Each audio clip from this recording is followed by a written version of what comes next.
making his way for Ukraine down towards turn 3. And right now, there you can see the hard-charging Lithuanian entry.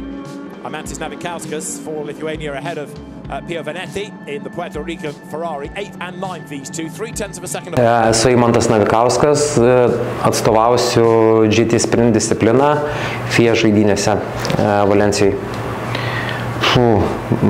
Toks sudėtingas klausimas. Esu dalyvavęs keletą kartų Baltijos šalių čempionate, TCR klasėje, tai esam abu kartus užėmę 2 metus iš eilės užėjome antrą vietą. Taip pat 1000 km lenktynėse esu laimėjęs 2 kartus iš eilės, šiais metais antra vieta. FIA žaidynėse kartu su Jonu esam dalyvavę, kiek atsimenu, berods buvo 8 vieta.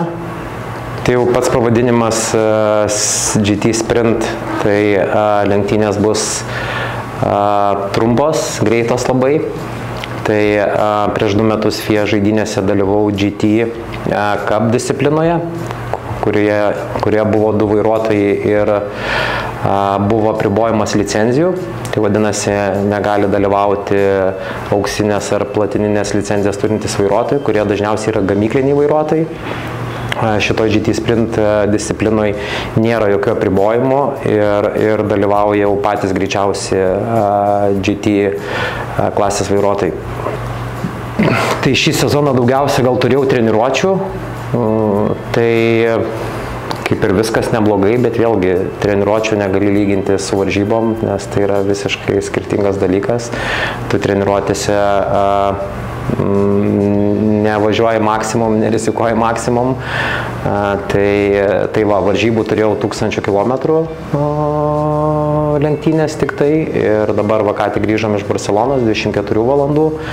Tai jeigu lyginant 1000 km ir 24 valandų, tai po 24 valandų lenktynės esu labiau patenkintas savo formą, dėl to, kad nemažai iš tikrųjų pastaruoju metu skiriu dėmesio treniruotėm, tiek simuliatoriais, tiek fizinio pasiruošimo. Ir Barcelonoje iš tikrųjų labai tas pasijautė progresas, kad sėdęs važiuoti 4 valandą ryte, važiuoju double stintą, išlipu iš mašinos ir tiesiog nejaučiu kažkokio didelio nuovargio. Tai matau, kad tie vaisiai jau matosi. Tai va, tai toliau pasiruošimą tęsiam ir tikiuosi, kad bus dar didesnis progresas FIA žaidynėse. Tai važiuosiu kaip visą laiką ir kaip praeitose FIA žaidynėse Audi R8 LMS GT3. Tai kažkokio išskirtinumo sudėtinga pasakyti, dėl to, kad visi lenktyniausim iš esmės tos pačios klasės automobiliais, tik tai skirtingi gamintojai. Tai gal kiekvienas automobilis turi kažkiek savo valdymo specifiką skirtingą.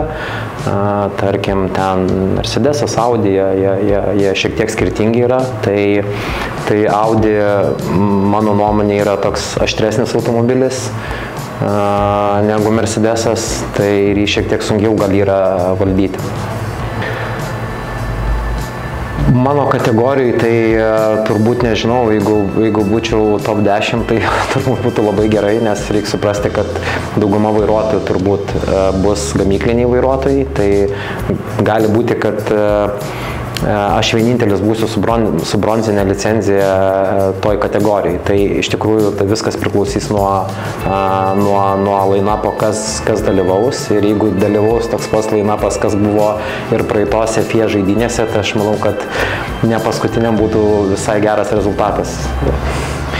Iš tikrųjų tikiuosi labai daug, dėl to, kad vėlgi prieš 2 metus vykę FIA Gamesai tikrai nustebino visų organizuotumo, visų lygių. Ta prasme tikrai buvo labai aukštas lygis ir jaučiasi, nes lenktynių organizatorius yra tikrai daug patirties turintis ir pavadinimas yra FIA Games, tai vadinasi ir dalyvauja pasaulinė federacija tame. Tai iš tikrųjų lygis yra labai aukštas, ta pati transliacija irgi vyksta labai aukštam lygyje. Tai įvertinus, kad ispanai labai myli autosportą, tai aš manau, kad bus tikrai labai daug žiūrovų ir iš tikrųjų bus labai didelis renginys. Tai geras jausmas yra ir, kaip ir minėjau, tam skiriu tikrai didelį dėmesį ir pasiruošimą, nes tai yra didelė atsakomybė, tai yra didelis skirtumas, kada tu dalyvauji komercinėse varžybose ir tik tai savo malonumai. Čia dalyvauji ir savo malonumai, bet to pačiu ir turi didelį atsakomybę, nes sieki rezultatą už savo šalį. Tai tikrai didelis, ta prasme, tikrai geras labai jausmas yra. Tai Indrė nesenai išdavė sportininkų 18, 21, jo. Tai turbūt didžiausia rinktinė, kokia tik yra buvusi. Disciplinų 14, atsimenu, 14 disciplinų. Tai iš tikrųjų bus įdomu stebėti ir kitas disciplinas ir palaikyti savo šalies sportininkus. Tai tik grįžęs buvau treniruotėse, dabar vėl planuoju į treniruotės, tai iš esmės dabar iki FIE žaidynių, tai intensyvus pasiruošimo periodas, jis toliau tęsiasi ir nieks nenutrūksta. Anksčiau iš tikrųjų tai būdavo, kad jeigu treniruotėse važiuoju su to pošalmiu, nors ir jis neišdžiūvęs, stengiuosi su to pačiu važiuoti ir varžybose, dabar to nedarau.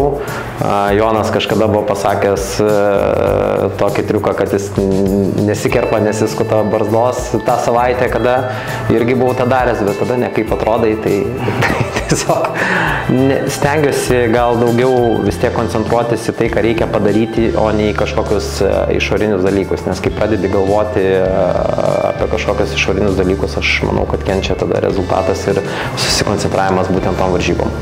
Tai visada yra smagu, kada būna didelis palaikymas ir iš tikrųjų, kada lietuviai žiūri mūsų pasirodymus tarptautinėse arenose, tai laukiam palaikymo.